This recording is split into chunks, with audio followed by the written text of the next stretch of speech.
2 जुलाई 1995 को सुशील शर्मा, इसमें 3 कैरेक्टर हैं इस कहानी के, 3 किरदार हैं। एक सुशील शर्मा जो दिल्ली यूथ कांग्रेस का प्रेसिडेंट हुआ करता था, हेल्दी गोलू मोलू सा। दूसरा जो किरदार है वो सुशील शर्मा की बीवी नैना साहनी। और तीसरा किरदार है इस पूरी कहानी का मतलूब करीम, ये पुरानी दिल्ली में रहते हैं। यूथ कांग्रेस का प्रेसिडेंट सुशील शर्मा था और नैना साहनी भी यूथ कांग्रेस में थी और मतलूब करीम भी यूथ कांग्रेस में।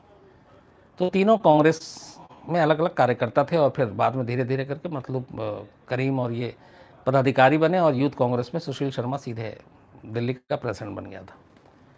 तो यूथ कांग्रेस के दौरान ही सुशील शर्मा की नैना साहनी से मुलाकात होती है, दोनों में प्यार होता है और फिर सुशील शर्मा शादी कर लेता है नैना साहनी से। उधर कॉलेज के दौरान में भी नैना साहनी और मतलूब करीम दोस्त हुआ करते थे और वो जाकिर हुसैन कॉलेज दिल्ली यूनिवर्सिटी का, उसमें पढ़ा करता था मतलूब करीम। तो वहीं नैना साहनी से उसकी मुलाकात हुई, दोस्ती हुई, फिर दोनों कांग्रेस में भी गए। चूँकि NFCI से ये लोग पहले जुड़े, फिर यूथ कांग्रेस में आए, तो उन दोनों के बीच में दोस्ती थी। और ये बात सुशील शर्मा को भी पता थी कि ये दोनों दोस्त हैं और चूँकि एक ही पार्टी में थे तो मिलते जुलते रहते थे। लेकिन धीरे धीरे शादी के बाद सुशील शर्मा को ये शक होने लगा कि नैना साहनी और मतलूब करीम का कुछ चक्कर है, ये दोनों एक दूसरे से प्यार करते हैं। जबकि मतलूब करीम ने हमेशा इनकार किया, उसने कहा कि हाँ वो उसकी बहुत अच्छी दोस्त हुआ करती थी। तो 2 जुलाई 1995 को की शाम को ये जो सुशील शर्मा है ये नैना साहनी के साथ ये गोल मार्केट, आपने देखा होगा, नई दिल्ली में एक इलाका है, तो वो वहाँ पे सरकारी फ्लैट्स हैं, तो वो वहाँ पे सरकारी फ्लैट में रहा करता था सुशील शर्मा नैना साहनी के साथ। और दोनों शादी के बाद वहीं एक साथ रह रहे थे और इनकी शादी को कुछ वक्त भी बीत गया था। तो गोल मार्केट के उस फ्लैट में जब शाम को सुशील शर्मा पहुंचता है घर, तो जब दरवाज़ा खोल के अंदर जाता है तो देखता है कि नैना साहनी किसी से फ़ोन पे बात कर रही थी, लैंडलाइन पे। सुशील शर्मा को देखते ही नैना साहनी फ़ोन रख देती है। सुशील शर्मा पूछता है कि किसका फ़ोन था, तो नैना साहनी कहती है कि किसी का नहीं, कोई रॉन्ग नंबर था। ये कह के वो किचन में चली जाती है। सुशील शर्मा को शक होता है, वो फ़ोन उठा के रीडायल नंबर डायल कर देता है। तो जब वो रीडायल नंबर डायल करता है तो दूसरी तरफ से फ़ोन उठाता है मतलूब करीम। मतलब नैना साहनी जिससे बात कर रही थी वो मतलूब करीम था। तो वो मतलूब करीम की आवाज़ पहचानता था, उसने हेलो हेलो किया, उसने आवाज़ सुनी और सुशील शर्मा ने फ़ोन रख दिया। फ़ोन रखने के बाद अब उसके दिमाग में ये चला कि नैना साहनी ने उससे झूठ बोला है और वो मतलूब करीम से बात कर रही थी। तो वो उससे जाके लड़ता है कि तुमने मुझसे झूठ क्यों बोला, रॉन्ग नंबर, ये तो मतलूब करीम से तुम बात कर रही थी। वो अपने तर्क देती है। इस दौरान में गुस्सा बहुत ज़्यादा हो जाता है। इससे पहले भी दोनों इन चीज़ों को लेकर लड़ चुके थे। उसी गुस्से में सुशील शर्मा ने एक लाइसेंसी, उसके पास पिस्टल हुआ करता था, चूँकि यूथ कांग्रेस का लीडर था तो उसने पिस्टल भी ले रखा था। तो गुस्से में पिस्टल निकालता है और नैना साहनी की तरफ पिस्टल का मुंह करके वो एक के बाद एक 3 गोली चलाता है। पहली गोली कमरे में जाके छत पे लगती है, दूसरी गोली नैना साहनी के गर्दन पे लगती है, तीसरी गोली नैना साहनी के सर में लगती है। तो एक गोली मिसफायर था और 2 गोली, और वो गोली लगते ही चूँकि सर में और गर्दन में लगी थी, नैना साहनी की मौके पे ही मौत हो जाती है। अब जब मौत हो जाती है तब सुशील शर्मा को अचानक एहसास होता है कि उसने ये क्या कर दिया, क्योंकि सारा कुछ गुस्से में और अचानक हुआ था, पहले से कोई प्लान नहीं था। तो जब उसको थोड़ा बहुत नॉर्मल होता है फिर उसे लगता है गलत कर दिया। फिर वो एक बड़ी सी, उसके घर में पॉलीथीन पड़ा हुआ था, वो पॉलीथीन का एक बैग निकालता है, उसमें नैना साहनी की लाश को डालता है, घर के खून साफ करता है। फिर उस लाश को एक बोरी में रख के, तब तक करीब 8:30 पौने 9 का टाइम हो चुका था रात के, 2 जुलाई 1995। उसके बाद उस बोरी को वो नीचे आता है और फ्लैट से देखता है चारों तरफ कोई है नहीं। उसके पास एक मारुति कार हुआ करती थी सुशील शर्मा के पास। तो वो बॉडी को नीचे लाता है सीढ़ी से उतार कर, खुद ही घसीटता हुआ, और मारुति कार की डिक्की खोलता है और डिक्की में नैना साहनी की बॉडी को रख देता है, डिक्की बंद कर देता है और फिर वो गाड़ी में बैठ जाता है। अब उसे अभी तक कुछ समझ में नहीं आ रहा कि वो क्या करे, क्योंकि उसके हाथ से एक कत्ल हो चुका है और वो कत्ल बिना चूँकि सोचे समझे हुआ, कोई प्लानिंग थी नहीं। तो उसको कुछ आइडिया नहीं था, लेकिन अब ये था कि इस लाश को ठिकाने लगाना है, क्योंकि अगर लाश मिल गई तो फिर वो पकड़ा जाएगा। तो अब वो गाड़ी में लाश रख के अपनी मारुति कार में और गोल मार्केट से निकलता है। गोल मार्केट से वो कनॉट प्लेस होते हुए यूं ही सड़क पे गाड़ी दौड़ा रहा है, पर उसे लगा कि कहीं रास्ते में कोई पुलिस वुलिस चेक ना कर ले, तो फिर वो कनॉट प्लेस जैसे एरिया को छोड़ता है और आईटीओ पे आता है। आईटीओ पे आप में से बहुत सारे लोग जो दिल्ली में रहते हैं, आईटीओ ब्रिज जो पुलिस हेडक्वार्टर है उसके ठीक सामने से आप गुजरेंगे तो वो ईस्ट दिल्ली आने के लिए, मतलब यमुना पार आने के लिए दिल्ली से वो आईटीओ का पुल है। तो वो आईटीओ पुल पे अपनी गाड़ी चढ़ा देता है और अब वो पुल पे गाड़ी चला रहा है। रात का वक्त है, इस दौरान घूमते घूमते करीब 9:30 बज चुके हैं। ट्रैफिक तब भी सड़क पे, क्योंकि बहुत सारे लोग जो काम वाम करते हैं, काम काजी, वो अपने जो ईस्ट दिल्ली में रहते हैं वो लौट रहे थे। तो सुशील शर्मा आईटीओ पुल पे गाड़ी चला रहा है, उधर से दिल्ली से इधर तक आता है, फिर वापस टर्न लेता है। उसका इरादा ये था कि रात का वक्त है, कोई देखेगा नहीं, तो आईटीओ पुल से उस बैग को जिसमें नैना साहनी की लाश थी यमुना में फेंक देंगे। और इसलिए वो गाड़ी अपना कहीं जगह पे स्लो भी चला रहा है, कभी तेज़ करता है अगर देखे पीछे से गाड़ी आ रही है, और वो घूम रहा है। पर काफ़ी वक्त बीत जाता है, उसको एक बार भी सन्नाटा नहीं मिलता कि उसके आगे पीछे कोई गाड़ी नहीं। और उसे डर था कि अगर उसने गाड़ी रोक के और बॉडी फेंकी और किसी ने आते जाते देख लिया, तो एक तो वो यूथ कांग्रेस का लीडर था, उसको बहुत सारे लोग पहचानते भी हैं, फिर उसकी गाड़ी पे भी स्टिकर लगे हुए थे सब कांग्रेस के, तो वो घबरा जाता। फिर उसे लगता है कि मौका नहीं मिल रहा, सन्नाटा है नहीं, लोग लगातार गाड़ियाँ आ रही हैं जा रही हैं, तो लगता है कि इस वक्त बॉडी फेंकना फंसने वाला होगा। तो सुशील शर्मा फिर अपना इरादा बदल देता है। उसे लगता है कि यहाँ बॉडी फेंकने से वो फंस जाएगा और पकड़ा जाएगा, तो वो वापस गाड़ी में बैठता है और अब दिल्ली की तरफ वापस आता है। इस बार वो सीधे कनॉट प्लेस पहुँचता है, वही अशोका यात्री निवास बगिया रेस्तरां, जहाँ पे उसका अपना रेस्तरां था, जो अब शंग्रीला होटल है। सीधे अपना वो बगिया रेस्तरां में गाड़ी घुसाता है, जहाँ पे उसकी गाड़ी पार्क होती है, वहाँ पे गाड़ी पार्क करता है। अंदर बहुत सारे लोग बैठ के खाना खा रहे थे, रात में लोग खाना खाते थे। और ये जब वहाँ पे पहुँचा तो करीब 10:30 का वक्त हुआ होगा। तो ये 10:30 बजे पहुँचता, और उस बगिया रेस्तरां का जो मैनेजर था उसका नाम था केशव, सुशील शर्मा का खास था। तो केशव ही उस रेस्तरां की पूरी देखभाल करता था। तो ये सीधे केशव के पास जाता है, गाड़ी पार्क करके उसी रेस्तरां के अंदर डिक्की में नैना साहनी की लाश है, और घबराया हुआ जाके केशव को अपने पास बुलाता है और सीधे कहता है, वहाँ पे उसके बैठने के लिए कमरा भी हुआ करता था पर्सनल, कहता है ये रेस्तरां फ़ौरन बंद कर दो और अब किसी को खाना नहीं देना, बोल दो सब खाना ख़त्म हो चुका है। तो केशव भी पहले चौंकता है कि अभी तो लोग आ रहे हैं जा रहे हैं और अभी तो खाना भी है। कहता नहीं, सबको भगाओ। तो कहता जो खाना खा रहे हैं कम से कम उनको तो खाना खाने देते हैं। उसने कहा जो खाना खा रहे हैं वो उनको खाने दो, और बाकी कोई नहीं, लाइट वाइट सब बंद करो। केशव वही करता है। उसके बाद जो लोग खाना खा रहे थे उनके खाना खाने का इंतज़ार करता है। वो लोग जब खाना खा के चले जाते हैं तो फिर बाकी किसी भी नए कस्टमर को अंदर नहीं आने देता, बोलता खाना नहीं है, अब बंद कर रहे हैं, और सबको बाहर कर देता। उसके बाद फिर सुशील शर्मा कहता है अब एक काम करो कि जितने भी अपना रेस्तरां के एम्प्लॉई हैं जो खाना बना रहे हैं, सफाई वाले हैं, इन सबको भी घर भेज दो। कुछ वहीं सोते भी थे, उनको भी उस दिन उसने बोला घर भेज दो। तो केशव ने फिर उन सारे ग्राहकों के बाद अपने सारे एम्प्लॉई को भी वहाँ से रवाना कर दिया। अब उस रेस्तरां में सिर्फ और सिर्फ सुशील शर्मा और केशव थे। उसके बाद जब ये सब चले गए तो केशव ने पूछा, तो सुशील शर्मा ने उसको फिर कहानी बताई। उसने कहा कि मेरे हाथ से मेरी ही बीवी का कत्ल हो गया और ऐसे ऐसे, और मुझे लाश ठिकाने लगाना, और वो लाश मिले नहीं किसी को साबुत, इसलिए ज़रूरी है कि उसको तंदूर में डाल के जला देंगे।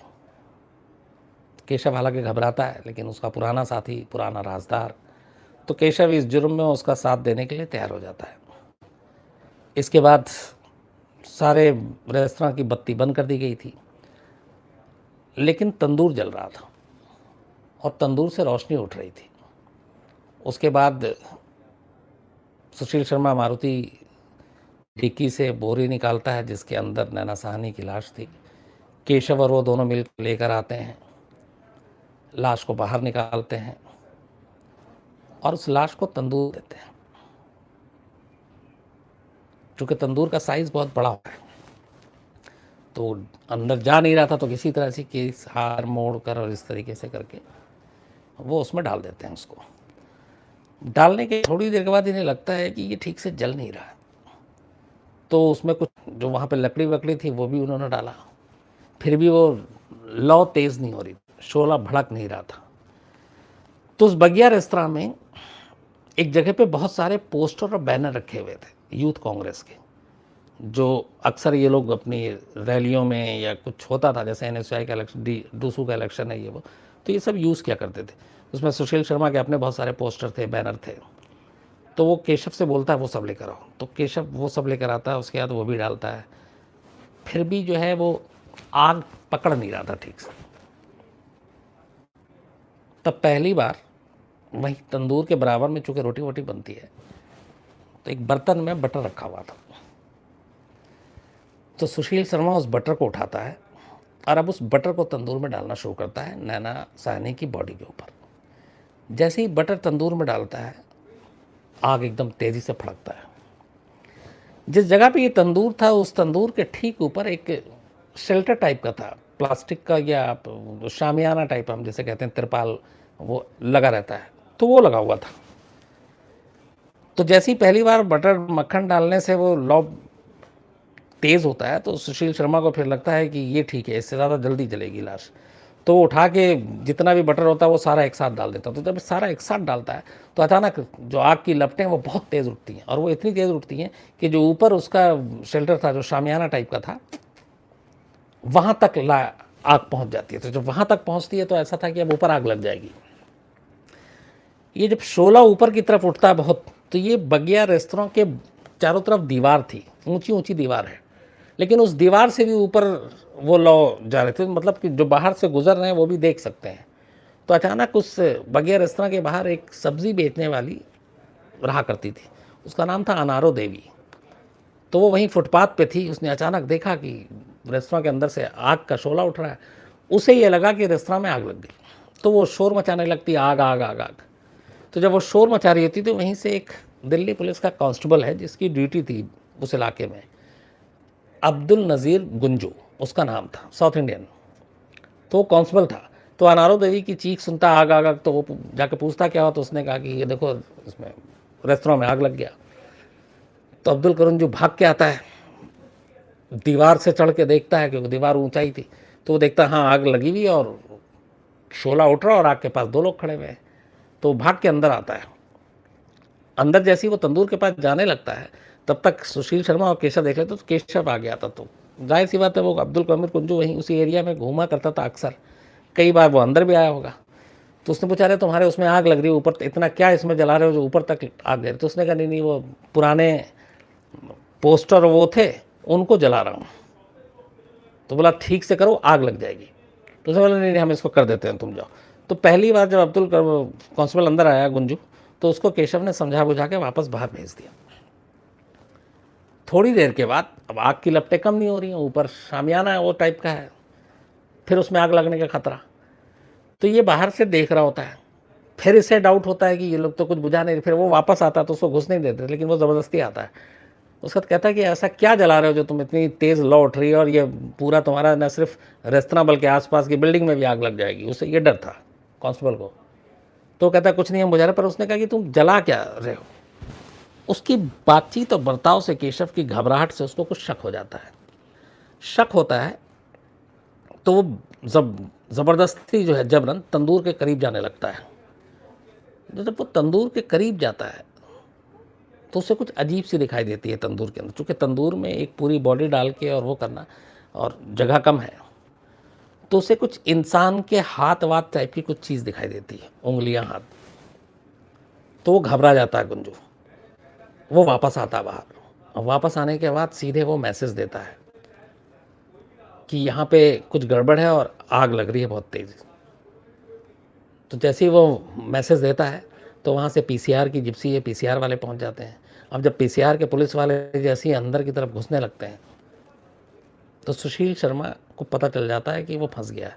तो वो चुपचाप से किनारे हो जाता है और खिसक लेता है वहाँ से। बचता है सिर्फ केशव। केशव से पुलिस पूछती है तो पहले वो घुमाने की कोशिश करता है, लेकिन जब वो नज़दीक जाते हैं और तंदूर को किसी तरह से पहले तो बुझाया जाता है, और जब बुझाते हैं तो उनको जले हुए हाथ, उंगलियां ये दिखाई देती हैं। तो जैसे दिखाई देती हैं वो केशव को पकड़ लेती है पुलिस। उसके बाद तंदूर को बुझाने के बाद अब ये हो गया था कि इसमें इंसान को जलाया जा रहा है। फिर बाकायदा एरिया की पुलिस वहाँ पहुँचती है, डीसीपी पहुँचते हैं। फिर डीसीपी रात को मैक्सवेल परेरा को फ़ोन करते हैं, जो उस एरिया के इंचार्ज थे, जॉइंट सीपी। और वो उनका घर भी बहुत ज़्यादा दूर नहीं था इस बगिया रेस्तरां से। और फिर उनको बुलाया जाता है, वो आते हैं। फिर तंदूर से, चूँकि आग में सब कुछ हो रहा था तो कट फट गए भी थे, बॉडी निकाला जाता है, उसको भेजा जाता है पोस्टमार्टम के लिए। और फिर ये सब कुछ होने के बाद केशव से पूछा जाता है किसने किया, तो केशव कुछ बता नहीं रहा। उसने कहा मुझे कुछ नहीं मालूम, मुझे कुछ नहीं मालूम। और चूंकि सीन पे सुशील शर्मा को पुलिस ने देखा नहीं, इसलिए पुलिस को मालूम भी नहीं, तो वो घुमाता रहा केशव। उसके बाद ये चीज़ें सुबह अखबार में फैली, पहली खबर कि तंदूर में एक जलाया गया, लेकिन कौन था ये पता नहीं कुछ। नेक्स्ट डे जब पोस्टमार्टम होता है तो पोस्टमार्टम से ये पता चलता है कि ये मरने वाली जो लाश है वो एक महिला की है, पुरुष नहीं है। लेकिन बॉडी इस तरीके से जल गई थी कि उसकी आइडेंटिफिकेशन नहीं थी, उसकी शिनाख्त नहीं हो रही थी कौन है क्या है। ये जब अखबार में खबर छपी तो मतलूब करीम ने ये खबर पढ़ी कि बगिया रेस्तरां में ऐसे ऐसे और एक महिला की लाश मिली है। मतलूब करीम ने जैसे ही सुना वो भागा भागा आया पुलिस के पास, फिर मॉर्चरी पहुंचा। मॉर्चरी में उसने जाके लाश देखी और एक अंगूठी से उसने पहचान की। उसने पुलिस को कहा कि ये नैना साहनी की लाश है। तब पहली बार पुलिस को पता चला कि मरने वाली का नाम नैना साहनी है और वो सुशील शर्मा की बीवी है। मतलूब करीम ने तब पहली बार उसी वक्त कहा कि ये नैना साहनी की लाश है और इसका मर्डर सुशील शर्मा ने किया है। अब दो चीज़ें पुलिस के पास थी, एक नैना साहनी की आइडेंटिटी, मरने वाली कौन है, दूसरा की शक के बिना पे जो इल्ज़ाम लगाया गया वो सुशील शर्मा। अब पुलिस ने सुशील शर्मा को ढूंढना शुरू किया तो पता चला कि उस रात से ही वो गायब है। तो अब शक और गहरा गया।